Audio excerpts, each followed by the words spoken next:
შეიძლება პოლიტიკა არ გაინტერესებს და აღარც გახსოვს ბოლოს, როდის წაიკითხე რამე კანონზე ან ბიუჯეტზე, მაგრამ ალბათ გინდა რომ შენი შვილი სკოლაში უსაფრთხოდ მიდიოდეს, რომ სოფელში შუქი და წყალი ყოველთვის იყოს და გათბობა არ იყოს ამინზე დამოკიდებული. თუ იცი, ვის ვქირავთ იმისთვის, რომ ეს სიკეთეები ჩვენს გარშემო შეიქმნას. თუ იცი, ვის უნდა მიმართო, როცა გზის საფარი გაფუჭდება, დიდ თოვლობის გამო გზები დროულად არ გაიწმინდება ან მეწყერით ჩამოწვება. ამ ეპიზოდში მოგიყვებით, რაში გვჭირდება რეალური თვითმმართველობა და როგორ გააუმჯობესებს ეს ჩვენი ცხოვრების ხარისხს. რადგან ადგილობრივი თვითმმართველობა გვეხება ყველა ჩვენგანს თანაბრად და ქართულ ხალხს 1900-იან წლებში აქვს გამოცდილება უკვე კარგი თვითმმართველობის ქონის. 1918 წელს, როდესაც საქართველო ახლად შექმნილი რესპუბლიკა იყო, პირველად ჩატარდა ადგილობრივი თვითმმართველობის ეგრეთ წოდებული ერობის არჩევნები. იმ პერიოდში ადგილობრივი თვითმმართველობა იყო მნიშვნელოვანი ძალაუფლების წყარო, სოფლებს ჰქონდათ საკუთარი ბიუჯეტი, მმართველი ელიტა, მათ შორის ნოე ჟორდანია მხარს უჭერდა ადგილობრივი თემის გაძლიერებას და ისინი მიიჩნევდნენ, რომ რაც უფრო ახლოს არის მმართველობა ხალხთან, მით უფრო ეფექტურად გვარდება ადგილობრივი პრობლემები. რა ვხედავთ ახლა? პატარა ქალაქებში თვითმმართველობა მეტწილად ფორმალური ხასიათის არის, მერები მაინც ცენტრალურ უწყებებზე არიან დამოკიდებულები, რიგი გადაწყვეტილებების მიღებისას მაინც და ამაზე არაერთხელ დაგვიწერია სტატია და გაგვიკეთებია გამოძიება. ყველაფერი 1921 წელს საბჭოთა ოკუპაციის შემდეგ შეიცვალა.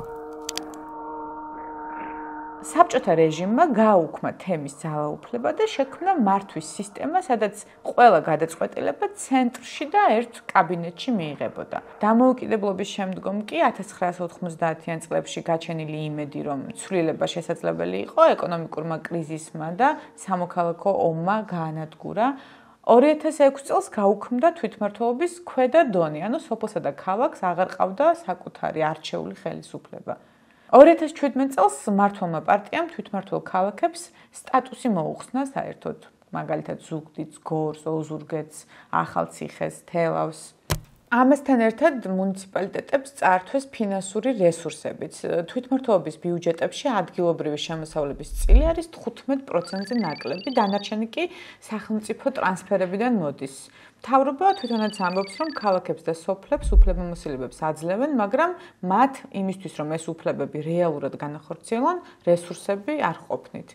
მაგალითად, 2022 წლის კვლევის მიხედვით გამოკითხულ მოქალაქეთა 73% უარყოფითად აფასებს ადგილობრივი თვითმმართველობის საქმიანობას. ასევე 18%-მა არც კი იცის, ვინ არის მისი საკრებულოს წევრი და მოსახლეობის დიდი ნაწილი არასდროს მისულა საკრებულოში თხოვნით ან წინადადებით.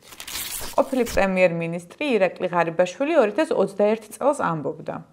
როგორ წარმოგიდგენიათ, რომ მერი იყოს ოპოზიციონერი?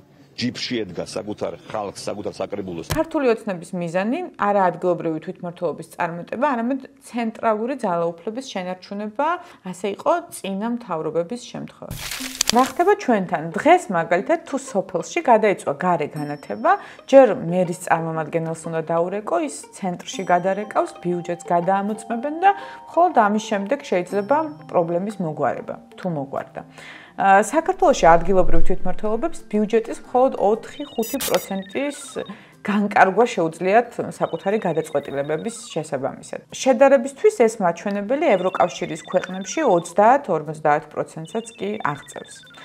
რეალური თვითმმართველობის უპირატესობები კარგად ვნახეთ საქართველოსვე მაგალითზე, ამ ზამთარში, რა თქმა უნდა, ეს არ არის ძალიან დიდი მასშტაბების მაგალითი, თუმცა კარგად აჩვენებს სხვაობას ცენტრალიზებულ მმართველობასა და თვითმმართველობას შორის.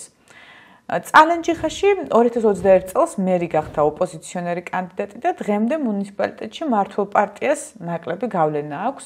ამ ზამთარში დიდთოვლობის დროს წალენჯიხის მერის მოვალეობის შემსრულებელმა სწრაფად იმოქმედა, უბრალოდ გამოიძახეს ტექნიკა და პირველივე საათებში დაიწყეს გზების გაწმენდა. ვიცე-მერი თამარ ბელქანია ამბობს.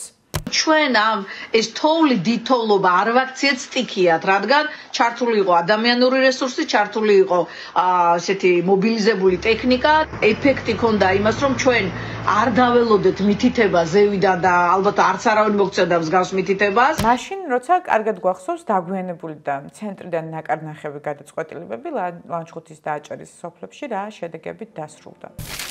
წელს თვითმმართველობის არჩევნებმა განსაკუთრებული დატვირთვა შეიძინა. საპარლამენტო არჩევნების შემდეგ არაღიარებული ქართული ოცნება ცდილობს ოპოზიციური ფლანგი ახლა თვითმმართველობის არჩევნებში როგორმე ჩართოს და ამით არჩევნების ლეგიტიმაცია მოიპოვოს. რას აპირებენ ოპოზიციური პარტიები, ბოლომდე ცნობილი არ არის, ჩვენ რამდენიმე მათგანთან ვისაუბრეთ. არჩევნებში მონაწილეობისთვის აუცილებელია ორი პირობის დაკმაყოფილება, ერთი ეს არის პოლიტპარტიების გათავისუფლება ყველასი და მეორე ეს არის ახალი საპარლამენტო არჩევნების ჩანიშვნა. თუ ეს ორი პირობა არ დაკმაყოფილდება, არანაირ ადგილობრივ არჩევნებზე საუბარი არ იქნება. ნამდვილად არ მინდა რომ მომიწიოს თვითმმართველობის არჩევნებში მონაწილეობა, იმიტომ რომ ეს ნიშნავს რომ მაშინ ეს პროცესი დამარცხდა, რომლის გამარჯვებისაც მე ჯერჯერობით ზამჯერა.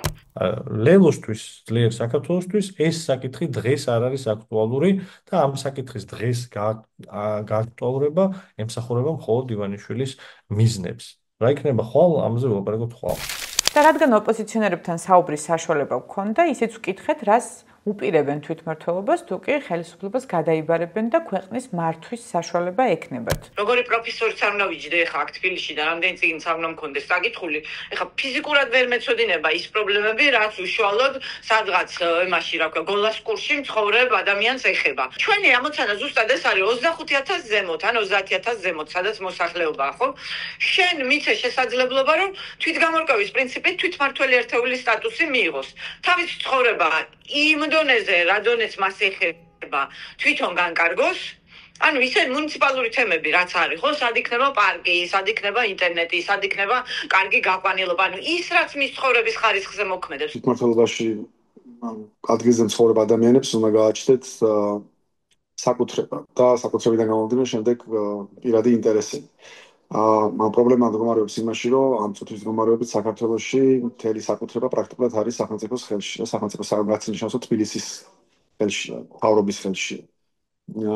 მიწები იქნება, ეს დღეები იქნება, წიაღისეული იქნება, თუ ნებისმიერი რამე, რაც არსებობს რეგიონებში, მას უნდა ყავდეს ადგილზე კერძო მესაკუთრეები, რომელსაც ექნება საკუთარი ინტერესები.